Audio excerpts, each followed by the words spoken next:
Sup world, Reign of Heroes is back in Season 8, and while it did get hit with a few nerfs, this build still pumps and gets the job done as Rogue's second strongest build behind the ever popular Death Trap.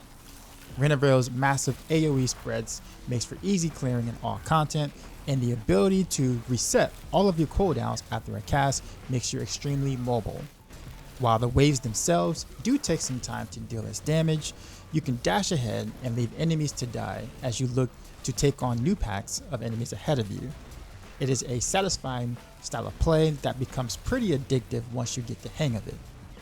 Unlike last season, bossing, both lair and pit bosses, are way easier to tackle thanks to the new change to Trick Attack's passive that allows it to activate upon unstoppable targets.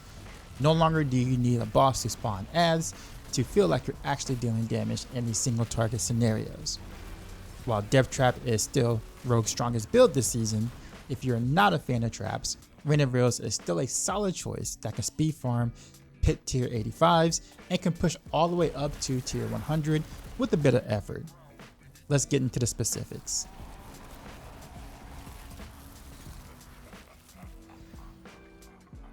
Okay, so we're going to talk out of the D4 planner / the guide because some of my gear stats as well as masterworking didn't really work out the way I would have liked, and I don't want to confuse anyone in terms of which stats and things to get. And so it's easier to kind of do it through the planner and / guide. So let's start with skills first. We're going to go with Heartseeker, take fundamental Heartseeker. Heartseeker is going to help us build our precision stacks. It's also a very important part of being able to get our energy down with the Harbinger's sub boss power. I'll explain about that later. And there's also a 15% damage bonus to the targets that it hits. So very nice to have. Typical things to take: Sturdy, Siphoning Strikes, Cow Traps, Methodical Cow Traps for the chill, help them be able to chill them and also freeze them for more damage. Then we take the typical 4 passives here: Weapon Mastery, Unstable Elixirs, Trick Attacks, Ballistra. For Trick Attacks, they actually nerfed Trick Attacks this patch, and they fixed one humongous bug, which it used to be able to scale upon itself. So it's not as strong as it was before, but it's still very strong in general as a passive, as it still double dips with the Precision Key passive. And they also gave it a huge quality of life, as now Trick Attacks works on unstoppable targets. So you no longer need to get a bunch of ads to be able to actually deal damage. It will just work on unstoppable targets for your boss and pit boss and things. So bossing with this has never felt better than this particular patch, even despite the nerfs. So very strong to still take. We still want to take Dash, Methodical Dash for the extra dashes for speed farming content. We take Concealment, as it does multiple things. One, it gives us a way to be able to proc Vulnerable, and it also allows us to proc the Dance Macabre legendary node on the Paragon board. We'll get to that later too as well. And also helps with some damage reduction too with the Boss Will. Also, we'll get to that later. So important skill to have. Smoke Grenade with Enhanced Smoke Grenade for more damage. We take the typical passives most rogues use. Malice and Exploit. Come down here, take Mixed Shadow Imbuement because our damage is not physical. Cold Imbuement to Mixed Cold Imbuement because we do chill and freeze. Alchemical Advantage because we get all of the imbuments from the Ward of Hakan amulet, so they will be poisoned, and therefore we can get more attack speed and lucky hit chance with this passive. We take Deadeye because we are playing at ranged. Come down to Impetus because we move a lot, and so it's a big bonus to Reign of Heroes after moving a certain amount of distance. Until Dawn because we're playing an ultimate build, so we want to scale out ultimate damage. Reign of Heroes, scale it to the max, put as many points as you possibly can, take all the passives. If you notice, the distant damage bonus is at 200%. It's a multiplier. Unlike last season, it is capped, and this is how they kind of nerfed Reign of Heroes going into Season 8. So you do not need to temper distant damage on your gear anymore, because we can get all of that from Paragon. So as long as you follow the Paragon board, you'll be able to cap this without rolling a single temper for this. And so you'll just do critical strike damage for your tempers later on. Second wind, it's a barrier, makes you a lot tougher, very good for dots, must have. And then of course, the key passive of choice is precision. It just hits hard. All the other key passives don't really make sense with this build anyways. For gearing, let's actually go to the starter part of this, because if you're starting to play and you don't have all the gear and things, I want you to be able to comfortably get into this if you're just starting from scratch. So these are the key things: Water Hakon, Scout Hunter to boss will, and trying to get 150 energy as well as the boss power there. Generally speaking, you probably will not have a GA on the Random Rails cooldown, so that means you need the ultimate cooldown reduction on both rings to get it down low enough, so therefore it feels good. So these things are absolutely critical when you're just starting to build off into the Ancestral, into the Mythic. Here's what you really want for your gearing: Kyle the Nameless, Trick Attacks, still strong, GA, triple masterwork. For the runes, you see Pak Ohm. Zan Ohm also works too as well, whichever one you prefer. They both are going to give you 100% uptime on Ohm, so it is your choice. Shroud is just super good, +1 to all passives. Cervex for the rune combination. You can see Cervex or Cervex. Make jokes about it if you want. It's going to give you +3 to ranks to all your skills, so that's what you want. Definitely want that. Gloves, crit damage, dex, armor, temper crit damage, masterwork it. And then you want for her aspect on the gloves. It is important you have armor because we need that to cap. So armor is important on the gloves. To boss will, you want to have at least 25 resource on to boss will, because you get the other 25 from the resource elixir. So you can either try to get the GA on the maximum resource, or you can try to master work it in case you don't get GA and you get like a slightly lower roll. Anyhow, you want to try to get as close to 25 as possible for the to boss will. You also get damage bonus from being unstoppable, and concealment makes you unstoppable, so it's basically free for just playing the build itself. Going to the boots, we need every stat that is listed here. That includes the resistance, the armor, and the movement speed. You need all three to be able to cap comfortably. Tipper movement speed and barrier generation, so you can be tankier. And then Nebulous Bruise to be able to get your potions back whenever you're running low. Scout Hunter, almost self-explanatory. You want a GA on the critical strike damage while masterworking the marksman projectiles. Typically, you really want 2 GA here. You want GA on both of these. But if you can only get one, this is how you kind of want to be able to do it. If you happen to get GA on both the critical strike damage and the marksman, you want to masterwork the marksman once, and then you want to double masterwork the critical strike damage at that point. So it just depends on where you are with the gearing. But yeah, coming down here. Oh, actually, I forgot to tell you, for the gems, for emeralds, you want emeralds in your pants. For dex, emeralds in your weapon for critical strike damage to scale precision. Coming to the swords, both swords want the same thing. You want dex, critical strike damage, maximum life. You also want sword because of the crit damage implicit, and you want to temper crit damage, so crit damage everywhere. And then the other temper is the chance for random arrows to deal double damage. You want them on both swords.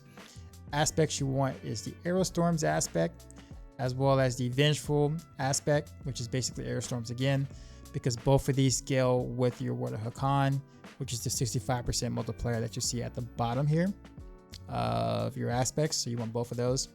For your ring, dex crit damage, all resistance. Have to have all resistance to be able to cap on this ring here. Critical strike damage temper. And then you want to do Behemoth Brawler for your aspect here. Starlit Skies is what you want here. If you have a regular ring, it's okay. You just basically mimic the ring that you have here and then put Conceited on. But if you can get a Starless, this will be best in slot. You attack a bit faster, being able to get your rotations faster. So definitely what you want here. And then Water Hakon, GA on the Random Arrows cooldown reduction is, I will almost say, is mandatory. It is so important to get to make the build feel really good and not have to jump through hoops and stuff to be able to make it happen. So Water Hakon, GA on Random Arrows cooldown, then triple crit on ultimate damage, because there's really nothing else that's really worth triple critting. So that will be that. For your gems here, you want to either do diamond or you want to do skulls, just depending on where you are in terms of being able to cap your resistances and your armor. So that is for the most part gearing.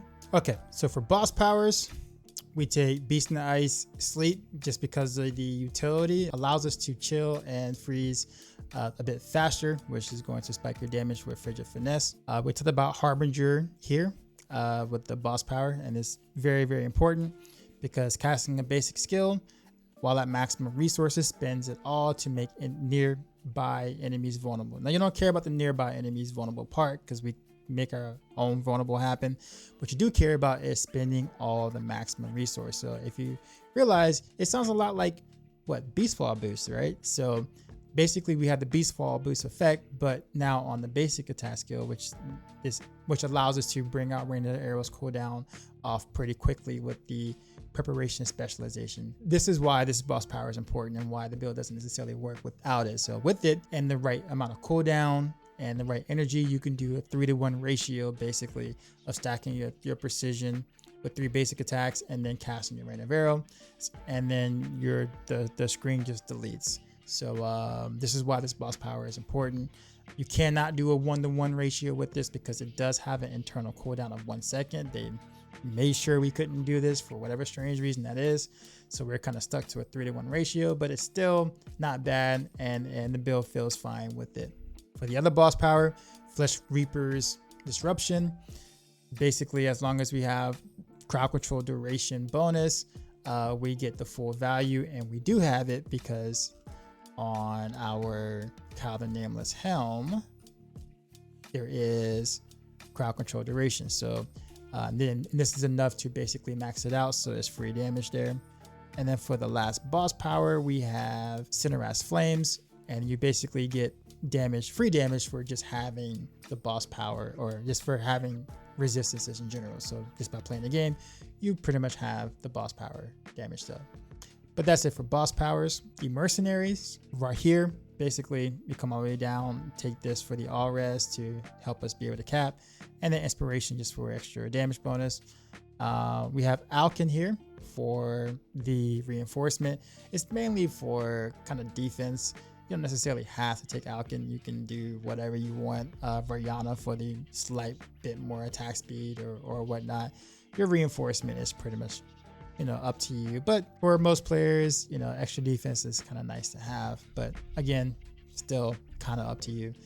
And then last but not least, we have the Paragon Board. We will kind of blow this up real quick for you. This does not change from last season. It's literally the exact same Paragon Board as it was before, but we'll talk about it briefly. We have Control Glyph on the first board. We come down to, or up to, Trick Attacks with Headhunter, and we take Tricks to the Trade as we dash often, so we'll get the bonus up. We also do want to take this Ranger node because it does give us the damage to distant enemies I was talking about earlier, so we take that node along with the surrounding blue nodes. We come to the right, Deadly Ambush board with Versatility Glyph, and we take Deadly Ambush because we do have traps, cow traps. Reason why we take Versatility Glyph is because Rain of Arrows is neither a core skill nor a basic skill, so we get a nice damage bonus for it not being either, right? So then we also scale the critical strike damage on the board because of the Versatility Glyph and what it does. So that's nice chunks of crit damage here, as you can see. Going to the left, the fourth board, we take No Witness. We put Combat. We scale it as high as we can because it is our critical strike damage glyph. And then we take No Witness Legendary Node. You'll be able to cap this easily by wearing the Word of Hakan because Word of Hakan has ultimate damage on it. So it's a free 60% for basically proc and precision, proc and preparation, which you will always do anyways because Rain of Arrows. So then we have finally the Dance Macabre Paragon board, and we put Devious here for that. The important thing about this board, two things actually, is one, the Ranger. So we want to try to get the distant damage here. So being able to get this for the distant damage caps distant damage bonus on your Rain of Arrows skill. So once you have all this here on this board, you will cap and you'll be just fine. And so that's good. Then we come here and we take Dance Macabre. Now, if you notice, it's a pretty large multiplier here, right? So This is why we use concealment, or we hit concealment before casting random arrows, so therefore we can take advantage of not only the vulnerable, but also this 75% multiplier. So very important to have. But this is pretty much the Paragon board. So all right, so let's talk about the rotation of the build. For most content, generally speaking, you do not, or you will not necessarily need to use caltrops nor smoke grenade, because stuff is just going to die in one wave anyways for most world content stuff in T4. So with that being said, what you will want to do is build up your precision stacks here with your Heartseeker. Then you want to cast concealment and then Rain of Arrows. So concealment has no animation, so it should be really easy to do so right before Rain of Arrows, and to get that buff. And then you're gonna have that obviously pretty Rain of Arrows kind of shooting there for you. So pretty much that's what you're gonna be doing for the majority of the time. 3-to-1 ratio. Now, of course, when things get a little tough, like when you're running into an elite pack or you're fighting a boss, or I don't know, world boss or anything like that, then you're gonna have to use these two buffs here, the caltrops or smoke grenades. So generally speaking, I like to cast these after shooting Rain of Arrows. Reason being is because Rain of Arrows does have a pretty slow moving trajectory, so you don't want to crowd control the elites too fast or anything before the Rain of Arrows hits. So when you cast it afterwards, then you're gonna have a longer uptime on your buffs, so therefore it kind of lands at the same time. So when you look at it again, you notice I cast it after my Rain of Arrows and whatnot, and I was able to get the buff still before the first Rain of Arrows hits. Also, do not forget to use dash for your trick attacks buff or whatever, but you're gonna be doing that a lot anyway. So a lot of times when I'm speed farming, I'll just dash after Rain of Arrows.